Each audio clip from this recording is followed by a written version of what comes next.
June 6, 1944, Normandy. The sea was rough, grey and unforgiving, cold enough to drain the strength from your body if you stayed in it too long. At around 7:35 that morning, the metal ramps of Canadian landing craft slammed down into the water.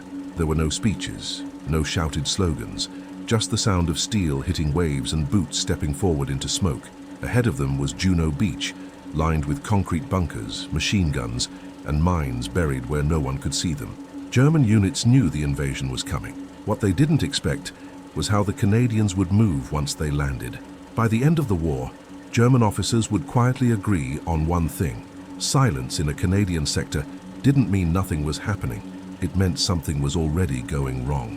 In the weeks before D-Day, Canadian forces were rarely spoken about with excitement inside Allied planning rooms. British commanders respected their discipline, but few believed they would outperform veteran American or British units in the opening hours of the invasion. Canada had been building its modern army for barely 5 years. Britain had centuries of regimental tradition. The United States had already fought across North Africa and Italy. On maps and briefing papers, Canada appeared as a supporting force, reliable, useful, but not decisive. In private notes, some British officers described Canadian leadership as competent but untested. Others wondered if men drawn from farms, factories and lumber camps truly understood what modern war demanded. Those doubts crossed the channel with them. Major General Rod Keller stood on the deck of his ship that morning, watching his men prepare to descend into the landing craft. He was 47 years old and carried the quiet weight of experience. In 1918, he had fought in France as a young officer, learned the sound artillery made when it was meant for you, learned how quickly plans collapsed once bullets started flying. Now, decades later, he was sending an entire division into the largest amphibious assault in history. The High Command gave him no speeches, no predictions of glory, just orders and a stretch of beach that could swallow his men whole. Keller watched closely and noticed something many others missed. His soldiers were calm but not passive. They didn't joke loudly to hide nerves. They didn't talk unless they needed to. Rifles were checked, straps tightened, packs adjusted. When someone needed help, another hand appeared without being asked. British observers sometimes mistook that silence for uncertainty.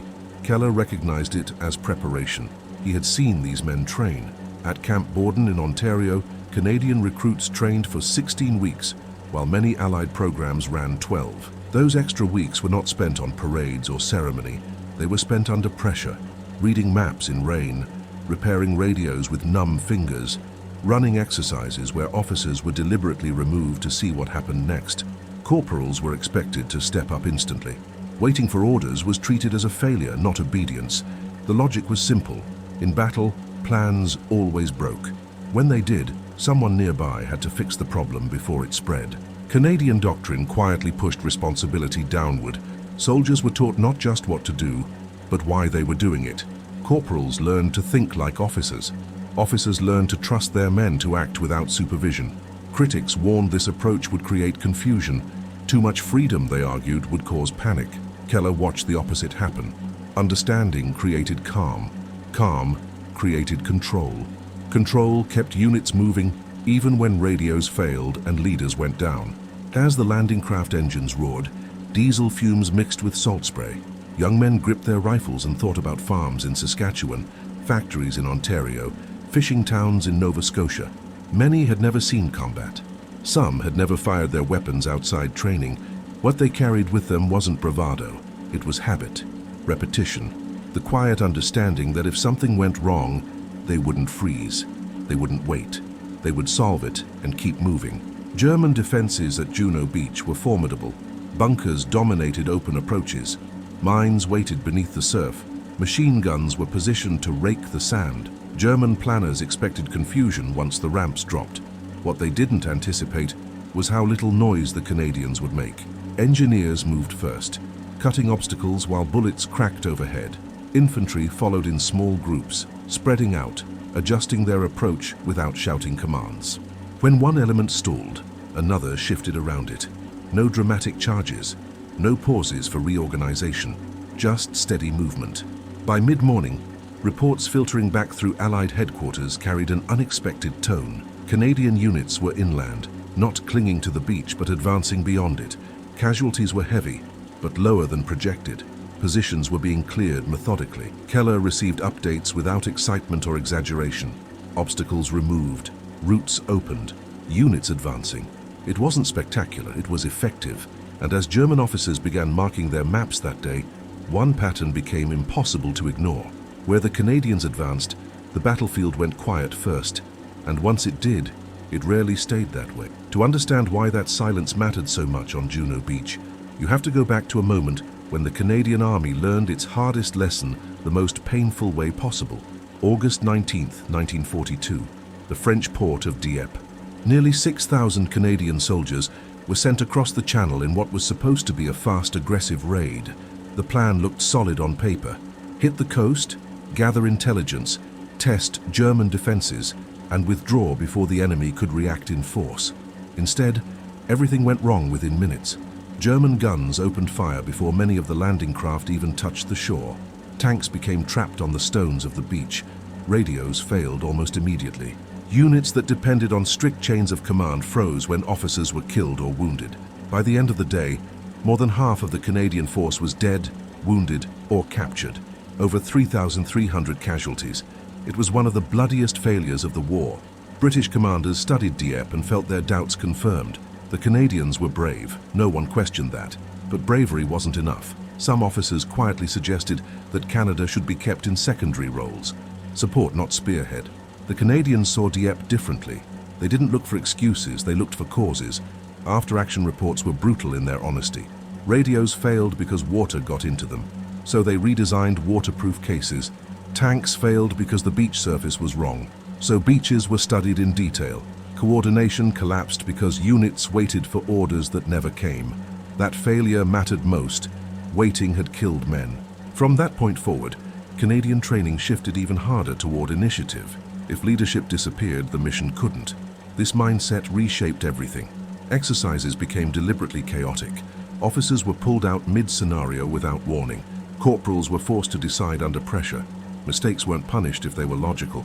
Freezing was. The goal wasn't perfection, it was momentum. Soldiers learned that silence wasn't emptiness. It was space to think, space to observe, space to act without advertising intent. By 1943, this approach began to show results. In Sicily, Canadian units were assigned terrain most commanders avoided: mountains, narrow roads, limited visibility. Textbooks said advances there would be slow and costly. Instead, Canadian units moved faster than expected, not by charging head-on, but by slipping around strong points, advancing through routes that didn't look obvious on maps.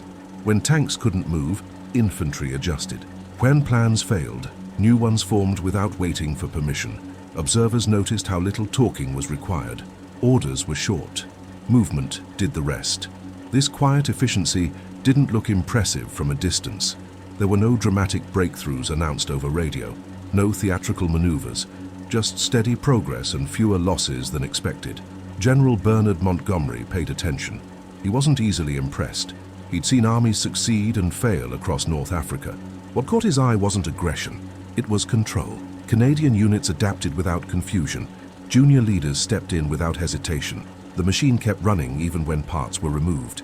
By the time preparations for Normandy began, Canadian units were no longer treated as experiments. They were trusted with difficult sectors precisely because they didn't require constant oversight. They didn't ask for reassurance. They didn't waste time explaining themselves. They took objectives and moved on. That reputation didn't come from speeches or press releases. It came from pattern recognition. When Canadians were involved, operations stayed clean. German intelligence slowly picked up on it as well. Reports noted that Canadian units behaved differently from others. Patrols were quieter. Positions didn't announce themselves before attacking. Pressure built without warning. For German soldiers used to reading the battlefield by sound, this was deeply unsettling. Noise meant danger. Silence usually meant safety. With Canadians, silence meant the opposite. That reversal mattered. German defenses relied heavily on early detection. Spot the buildup, hear the movement, prepare the response. Canadian silence disrupted that rhythm. Attacks didn't announce themselves.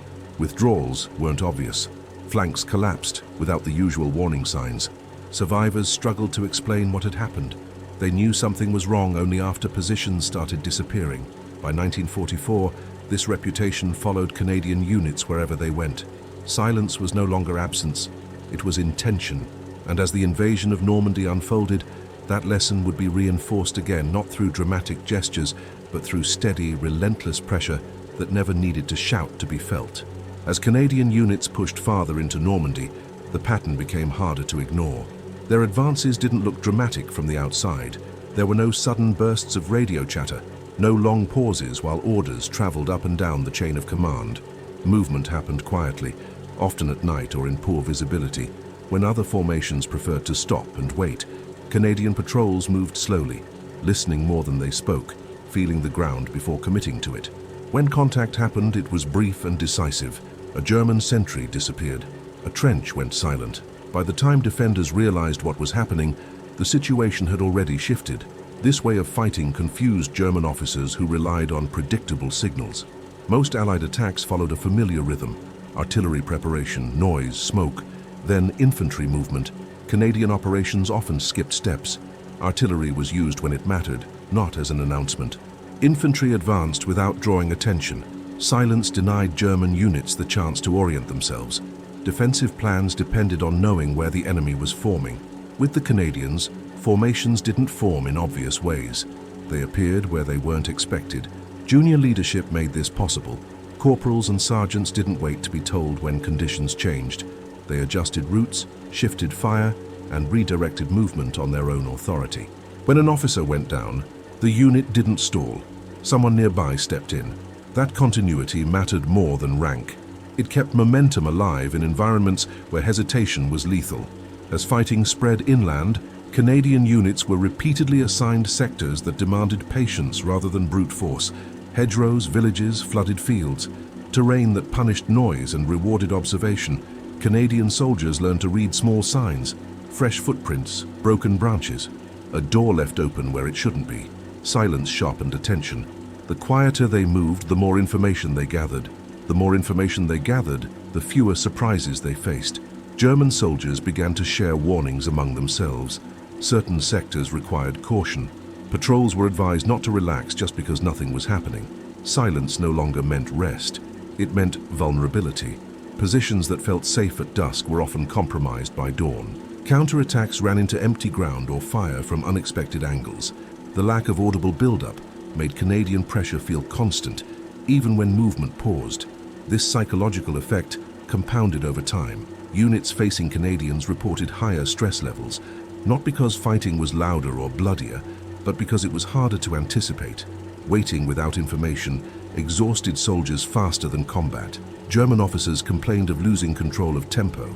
They reacted instead of dictating conditions. That reversal eroded confidence. Canadian commanders rarely interfered once operations began. Orders were given clearly, early, and briefly. After that, units were expected to execute. This trust flowed downward. Soldiers trusted that their decisions wouldn't be punished if they were logical. That freedom reduced hesitation. When an opportunity appeared, it was taken. When a risk outweighed the benefit, movement paused without needing approval. Silence preserved flexibility. As weeks passed, Allied headquarters began to rely on Canadian units for operations that required reliability rather than spectacle, clearing stubborn positions, holding exposed flanks, advancing through terrain others avoided. Reports from Canadian sectors were concise, objectives taken, resistance neutralized, casualties listed. There was little commentary. The absence of drama itself became reassuring. German intelligence officers, reviewing reports after engagements, struggled to extract lessons. There was no single tactic to counter, no obvious build-up to disrupt. Silence concealed intent until it was too late. Defensive adjustments lagged behind Canadian movement. By the time responses were organized, positions had already shifted. This way of fighting didn't produce legendary single moments. It produced accumulation, small gains layered over time, pressure that never fully released.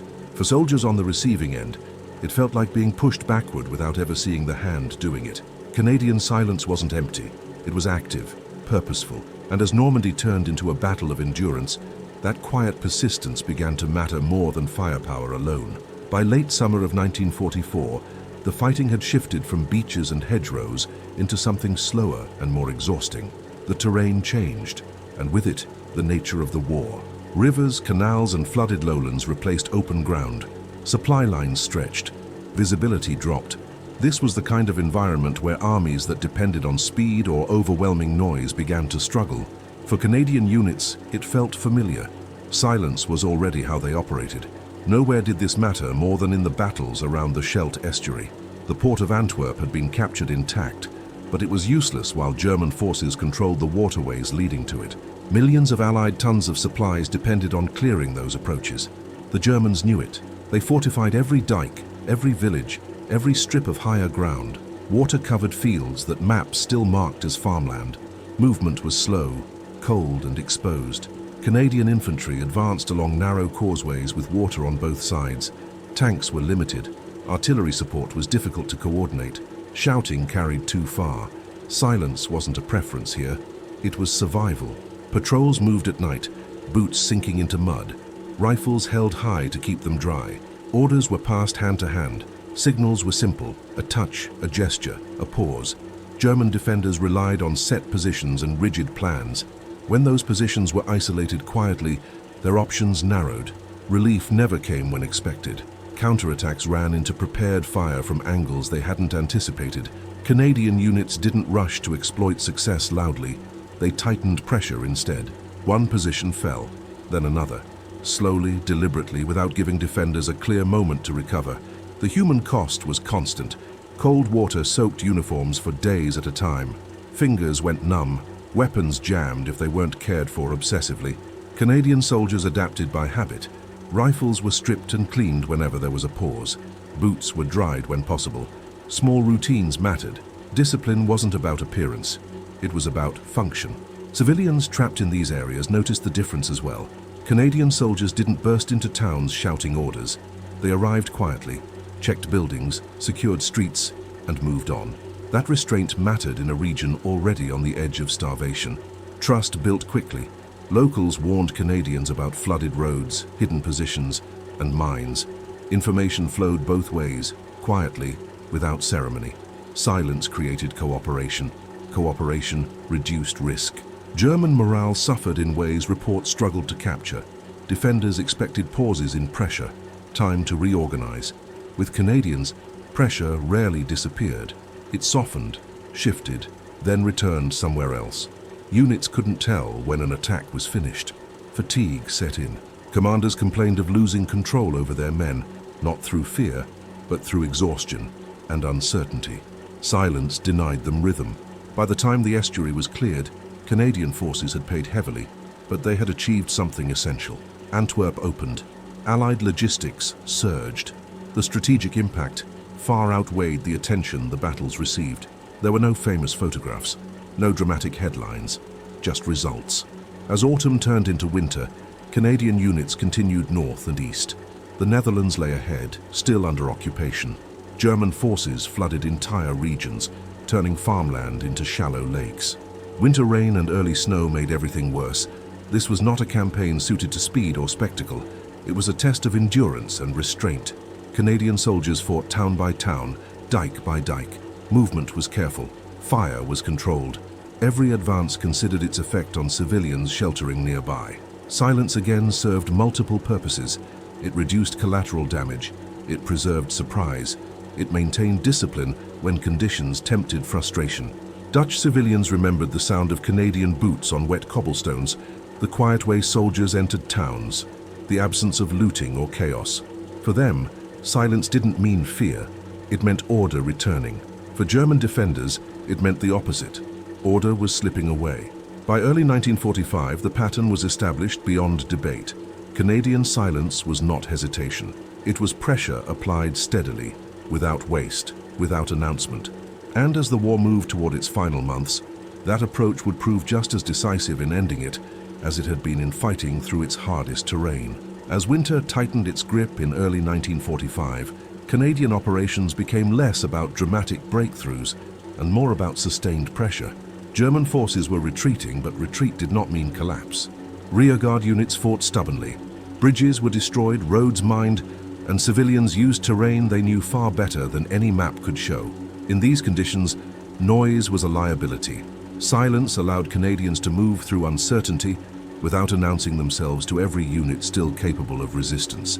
Canadian patrols operated ahead of the main advance, slipping into villages before dawn, identifying German positions before defenders realized the front had shifted. Many engagements never turned into battles at all. A machine gun abandoned. A position surrendered once it became clear there would be no relief.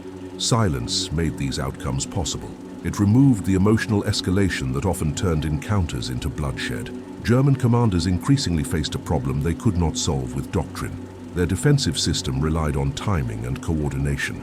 Canadian movement disrupted both. Positions were isolated quietly. Communications were cut without spectacle. Units waiting for orders discovered that no one was coming. Morale eroded not because of overwhelming force, but because resistance felt pointless. Canadian soldiers felt the strain as well. Fatigue accumulated. Cold seeped into bones. Sleep came in short stretches.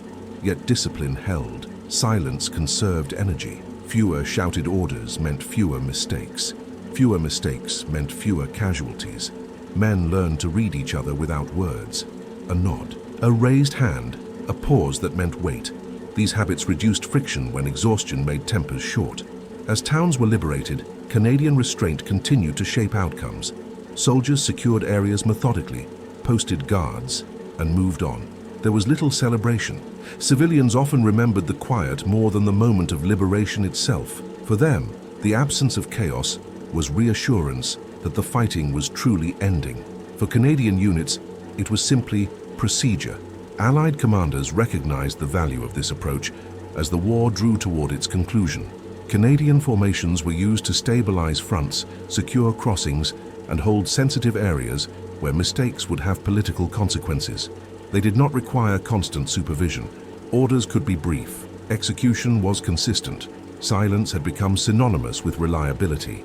German soldiers who survived encounters with Canadians often struggled to describe them afterward. There were no dramatic charges to recount, no clear moment when everything went wrong. Instead, they described pressure that built quietly, positions that became untenable without warning, and an enemy that did not react emotionally to success or resistance. That emotional distance was unsettling. It denied the familiar rhythms of war. By April 1945, resistance across much of Northwest Europe was crumbling. Canadian units continued to advance carefully, avoiding unnecessary destruction as German authority collapsed. Silence again served restraint. There was no need to prove anything. The outcome was already decided. Discipline prevented chaos during surrender and occupation, preserving order at a moment when violence could easily have flared. When Germany finally surrendered in May, Canadian soldiers did not experience a sudden release of tension. Operations simply slowed and stopped. Weapons were cleaned, positions secured, civilians assisted. Silence remained. The habits formed over years of fighting did not vanish overnight. They shaped how Canadian units transitioned from combat to control. In retrospect, it became clear that silence had not been a single tactic or deliberate psychological trick. It was the result of choices made after failure, refined through training, and tested repeatedly under pressure. It worked because it aligned behavior with reality. War rewarded clarity, adaptability, and restraint more reliably than noise. As Canadian soldiers prepared to return home or remain in Europe for occupation duties, few spoke about what they had done. There were no speeches explaining doctrine, no effort to shape narratives. Results stood on their own. The front had moved. The enemy had been defeated. Civilians were alive. Silence had done its work. And although the war in Europe was ending, the consequences of that approach were only beginning to reveal themselves in what would come next. When the war ended, most armies exhaled and moved on. Training manuals were rewritten. Lessons were summarized, then slowly forgotten. Canada did something different. The habits formed under pressure remained.